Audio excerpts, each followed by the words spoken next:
Are UK renters and landlords on the brink of a housing revolution? In this video, we'll be diving into the dramatic shifts and future forecasts that are reshaping Britain's property landscape right now. Let's get into it. From the mid-1990s, the buy-to-let sector saw impressive growth. By 2016, there were 2 million buy-to-let properties, but recent events have seen a sharp decline in buy-to-let mortgage lending, last seen in the credit crunch. But with a private rented sector expected to see rapid growth in the coming years, why are many individual landlords considering leaving the market, just as we could do with more private rented housing? Those who bought buy-to-lets in the mid-1990s have experienced impressive capital gains. House prices rose faster than inflation, making it one of the best investments in the world. Those who sold a house in 2023 made, on average, a profit of £100,000. On top of these equity gains, very low mortgage costs in the 2010s meant that letting a house out was a relatively good investment. But the past 2 years have seen an abrupt change in the market. Firstly, interest rates have increased substantially, meaning that new buy-to-let mortgage rates are now higher than typical rental yields. If we look at the effective mortgage rates, we see that the interest rate people are actually paying is continuing to rise. Many buy-to-let mortgage owners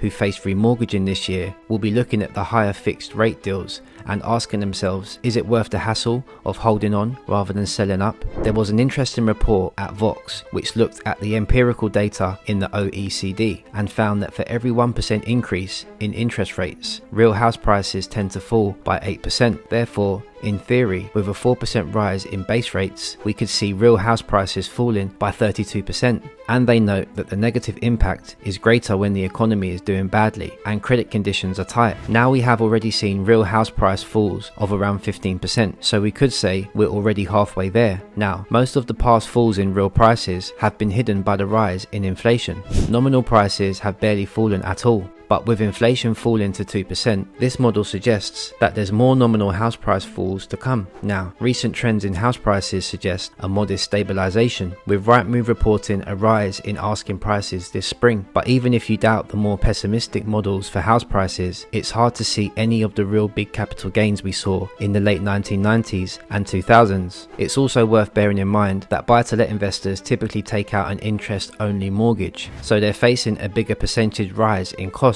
An interest-only mortgage sees a 149% increase compared to just 38% for a repayment mortgage. In the financial crisis of 2009, it was buy-to-let mortgages that saw the biggest surge in arrears. And while we're seeing nothing like the past crashes, recent trends do show a rising increase in arrears, a sign of distress in the housing market. Interestingly, even the Chancellor admitted he was reluctant to offer a budget boost to buyers because he felt there was a risk of negative equity. 99% mortgage loans with a prospect of falling house prices are not such a good idea. But talking of a budget, there were a number of changes which actually increased the incentive for private landlords to consider selling. Firstly, capital gains has been cut from 28% to 24%. So this means a landlord who decides to sell will be subject to lower tax on capital gains than before. Now, the aim of this is to increase transactions and liquidity of the housing market, but in the short term, it could see landlords taking the opportunity to sell. Secondly, tax breaks for holiday lets have been removed. Thirdly,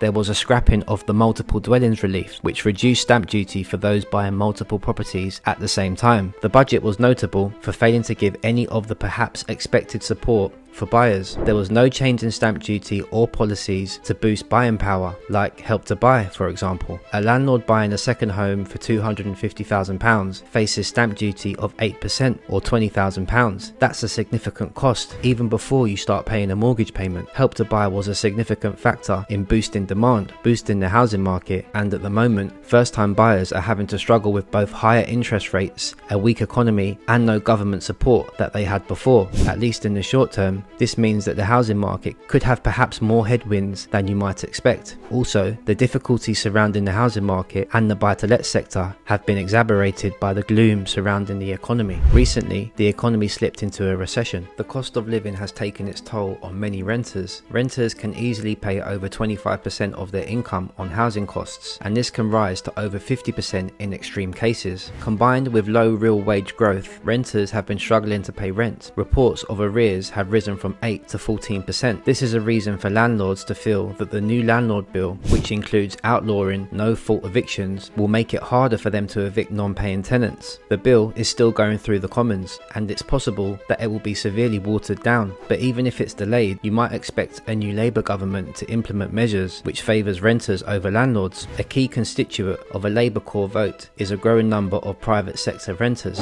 a group of people who have really struggled financially in recent years, and it doesn't help that landlords have either fairly or unfairly often become a scapegoat for some of the UK's wider housing crisis and shortage of available properties. Rules to ensure rental properties are energy efficient, creating an energy certificate of at least grade C, have also been delayed, but it's likely to be implemented in 2030 or even earlier if Labour comes into power next year. Another factor is that after years of rapidly rising rents, there are finally signs that rents may be starting to fall, with letting agents reporting the first signs of rent decreases in many years. For example, the flatshare website Spareroom says average rental prices fell in 2024. Rents are very expensive, yet compared to house prices, they still give a relatively low yield, and it's a tough climate for new landlords to enter the market. Rents are determined by supply and demand, but also by real wages, and for many, rents have reached the limit of what people can now afford. Now, despite all these headwinds against landlords and the buy-to-let sector, in the longer term, the private rented sector is forecast to grow rapidly in the coming years. The UK's population is set to grow significantly, and with an ageing population, it means, in theory, there's a trend towards smaller households, more single elderly people living alone. At the same time, the amount of social housing has fallen by 11% since 2010. Therefore, in theory, we should be seeing big continued growth in demand for the private rented sector in the coming decade. According to Statista, the expected rise in rents in the next 5 years could be a growth of 18%. While private landlords are considering selling, there's growing evidence that there's increased growth from corporate landlords, bigger firms. There's been a trend towards corporate ownership of the private rented sector, and recent tax changes which reduce tax advantages for private landlords who buy in their own name will only increase the trend towards corporate ownership. Also, the bigger private companies are buying more with cash rather than a mortgage.